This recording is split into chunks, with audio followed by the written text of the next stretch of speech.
Hello everybody, Toshi the Panda here, and I'm gonna do something a little bit different here on my channel. Normally I make, AMV videos, that's why my name is Toshi AMV Studios, and the only time I ever did commentaries was on, two really serious subjects. But I think it's time I do a commentary that's a little bit lighter, more pleasant, and, I'm gonna talk about the first Sonic movie, what I liked about it, and all that, because the sequel is coming out very soon, on the 8th. I'm actually not going to see it on the 8th though, because I know the theaters are gonna be packed to the brim with people. So many little kids and their parents, and so many Sonic fans like myself. I'm actually going to see it on my birthday, which is on the 20th, which is a lot better for me, because that makes it more special. But I figured since the movie is coming out, I'd talk about the first one, what I liked about it, and all that stuff. Now then, let's get started on that. Now, when the very first trailer for the movie dropped, I was like, oh god, no! You can't be serious! When I saw the first design of Sonic, I'm like, no, this is not Sonic the Hedgehog. This looks like a man in a cheap blue monkey suit. And it wasn't just that threw me off, but the writing in the first trailer was just really, really terrible. I mean, if the movie itself was gonna have good writing, I probably could have forgiven Sonic looking like some kind of troll doll baby, but it seemed like the writing was very bad too. So I figured this movie was gonna just careen down a hill, and it'd be like, my god, Detective Pikachu really is gonna be the only good video game movie we're ever gonna get. But then, because I don't have social media like Twitter or anything like that, so any news I get about stuff like that comes from YouTube, from people who make commentary videos or posts on it about stuff that they've seen on Twitter because they have Twitter. I don't. I think that site is horribly toxic and I don't ever want to be a part of it. But still, I learned that the backlash was so bad that they decided to redesign Sonic and revamp the movie. And they dropped that new trailer with Sonic looking much closer to how he does in the games, but still looking like a new original design, but still looking close to what he does in the games. He actually looks really adorable. I like it. And not only that, but the trailer had better writing from the look of it. The jokes were a lot funnier, and the music they used wasn't so cringy. I mean, Gangster's Paradise, seriously? What the heck does that have to do with Sonic? And I thought it looked a lot better, and I got encouraged to see it again, because I wasn't gonna see it after seeing that first trailer, but after seeing the new trailer, I decided to give the movie a chance. I still went into the movie with low expectations, because that's how I do with most things that I go into that's new. I don't go into it high expectations, because if it ends up failing, I get horribly disappointed, and I didn't want to be horribly disappointed with this movie. It's not like I wanted it to fail, I just didn't want it to be bad, so I went into it with low expectations. I went into it expecting a C, and I was pleasantly surprised when I got an A-. And that's how I would grade the movie if I was actually grading it like a school assignment. The movie itself was really fun. I thought it was funny, charming, the story itself was pretty well paced, albeit a little bit cliche, but that could be forgiven because at the very least they did a few new things with this concept. The concept of fictional character from a cartoon or video game comes into the real world and interacts with real life people. We've seen that before. It's a really cliche setup, but at the very least, the Sonic movie did a couple of things new with it to make it a bit fresh. Now that I've mentioned that, I want to talk about the characters, starting with the main Hedgehog himself, Sonic. Oh my god, he is just the cutest thing ever. Not just his design is adorable, but he himself is adorable. The whole time I saw him on screen, just talking and doing his thing, I just kept saying to myself in my head, you are so precious, I just want to pick you up and hug you, adorable little thing. And all those sad scenes with him expressing his loneliness about being by himself, I was just like, oh, you poor little thing. It was just so heart-wrenching just seeing him so sad because he was so lonely, being isolated for so long because he had to keep himself safe because people wanted his power. that just broke my heart seeing him so sad, and it made my heart sore every time he was so happy. Also, he was legit funny. He had a lot of funny moments in the movie. He's kind of an obnoxious little kid, but then again, this movie, he actually is a kid. You know, he's really young. He's a lot younger than the video game Sonic. A little more immature, so it makes sense why he acts so childish. It's kind of annoying, but in the same way that your little brother teasing you about something stupid is annoying. It bugs you, but you don't stay mad at him because he's just too cute. Now on to the other characters. Tom, the human that Sonic interacts with. As far as human characters interacting with the fictional cartoon characters in these kinds of movies goes, Tom, he was actually a decent character. Pretty well-rounded, pretty grounded in reality, all that. He has his own character arc too. He's a cop in a small town, but he feels like he's not doing much with his life, so he wants to be a cop in a big city and actually take on more dangerous, tasks and whatever. But then, by having this adventure with Sonic, he learns that his place is in this small town where he belongs, with his wife Maddie, who also is a pretty good character. She's kind of funny, pretty sweet. I like her relationship with Tom. It's actually written like a real relationship would be. I laughed at that part where she pulled out 2 different cakes for Tom because of his news about getting into the San Francisco police. She first pulled out the one. She apparently had a cake to give to him if it didn't work out, and then when she realized she pulled out the wrong one, she pulled out the right one to give to him when it did work out. I thought that was really funny. To be honest, if I was married and my spouse was gonna join the police force, I'd probably do the same thing too. It's just great. Who else to talk about that was really memorable in this movie? Oh yeah, Jim Carrey as Dr. Robotnik. I thought that he was pretty entertaining too.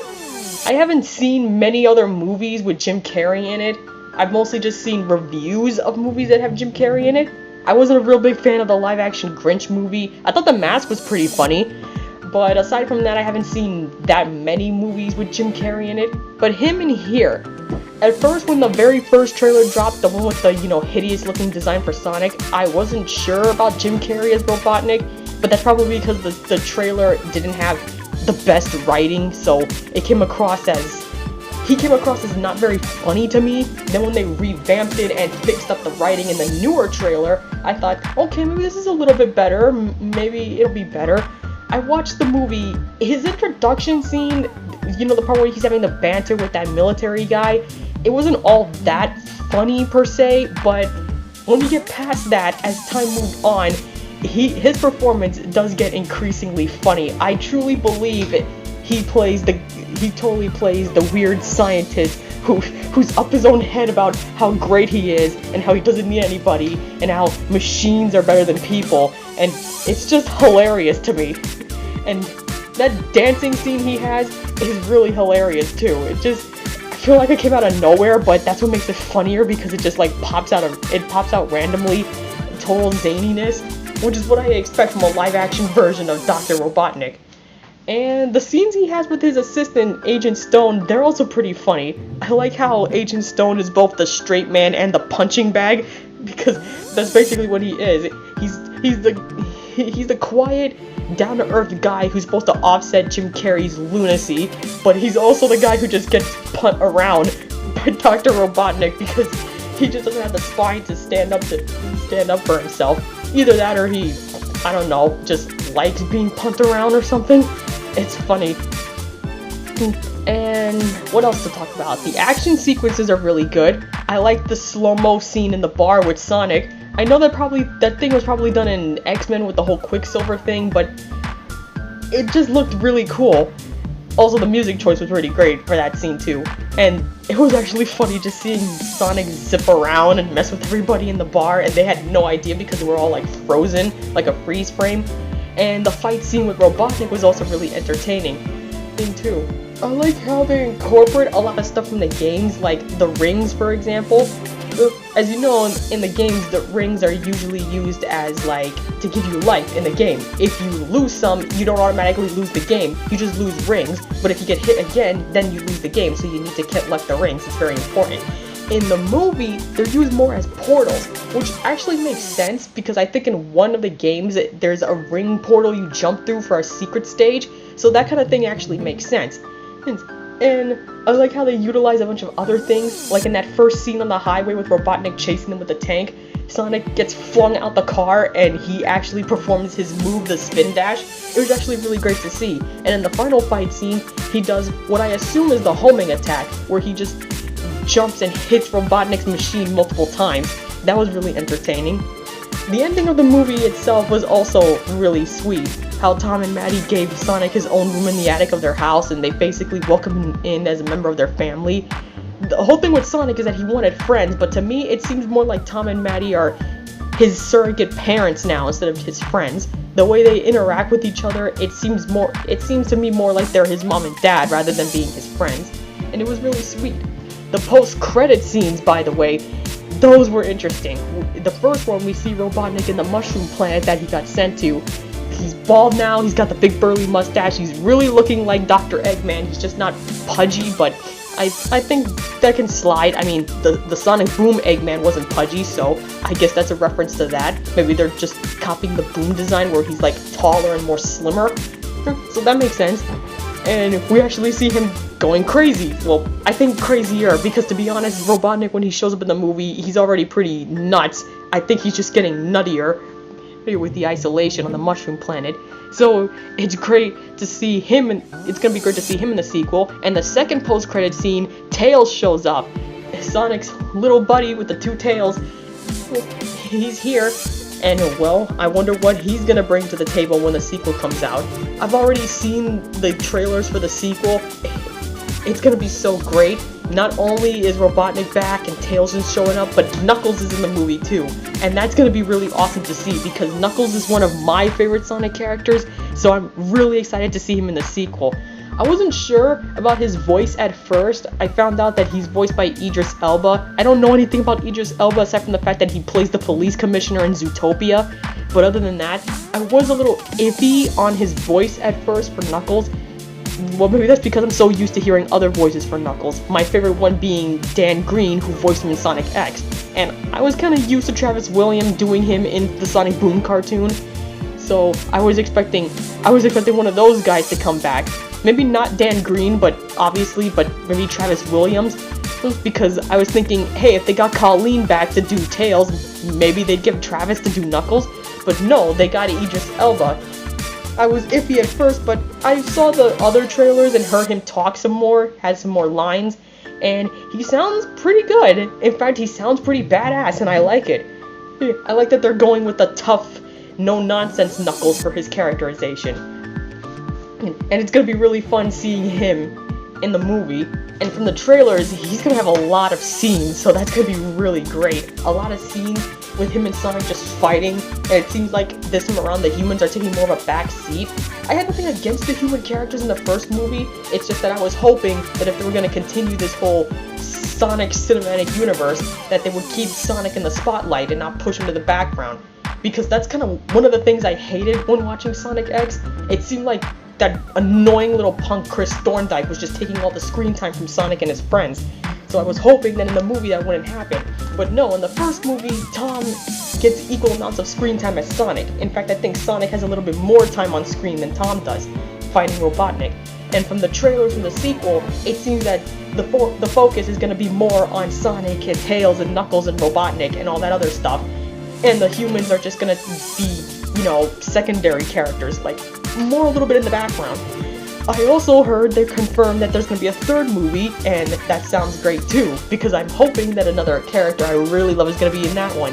Spoiler alert, the character I'm referring to is Shadow. I really hope Shadow's going to be in the third movie. I really hope that, the second movie has, a post-credits or mid-credits scene where we get a shot of Prison Island and we see Shadow in his stasis pod, and that, because this movie, I've noticed the first movie takes more influence from the first Sonic game. The second movie that's coming out seems to be taking influence from Sonic 2, where Tails comes in, and then Sonic 3, when Knuckles shows up. So, if in this confirmed third movie Shadow does show up, then it seems like they're going to be adapting Sonic Adventure 2, which is interesting, because that means they'd be skipping Adventure 1 and skipping the whole deal with chaos and all that, unless they're going to merge Adventure 1 and 2 in the third movie. I also heard some rumors that maybe Metal Sonic in there, so maybe it'll have some elements of Sonic CD in as well. And if that's the case, maybe we'll see Amy Rose too. But I don't know. That's in the future, so we have yet to find out about that one. I also know that on Paramount Plus they're making a series based on Movie Knuckles. That's gonna be interesting to watch. Considering I have a smart TV with that app on it, I might just check out that show after I've seen the movie. So yeah, those are all my thoughts on the first Sonic movie. I really liked it. It was really fun, a really fun family movie. It wasn't trying to be some big epic masterpiece. It was just trying to have some fun, and I'm glad that it did well enough to give us a sequel. And the sequel itself looks like it's going to be a big fun adventure with all kinds of thrills and action. I'm looking forward to seeing that on my birthday when it rolls around. So, oh, and I plan on doing a commentary about that movie too after I see it as well. Not immediately. I might see the movie a second time and then come on here to give you my thoughts about it. So that's all I have to say. This was actually nice to do a much more lighthearted commentary as opposed to the ones I did before on the movie Cuties and the one I did about Volcanic Chaos. Those were a lot heavier, a lot more darker because they focus on a lot more serious subjects. It was nice to get on YouTube and do a commentary about something really lighthearted and fun, like the Sonic movie. So yeah, I will see you all later. Look forward to the sequel coming out, and look forward to my review coming out. With that said, this is Toshi the Panda signing out. See you all later, have a nice day, and remember to stay healthy and wear your mask.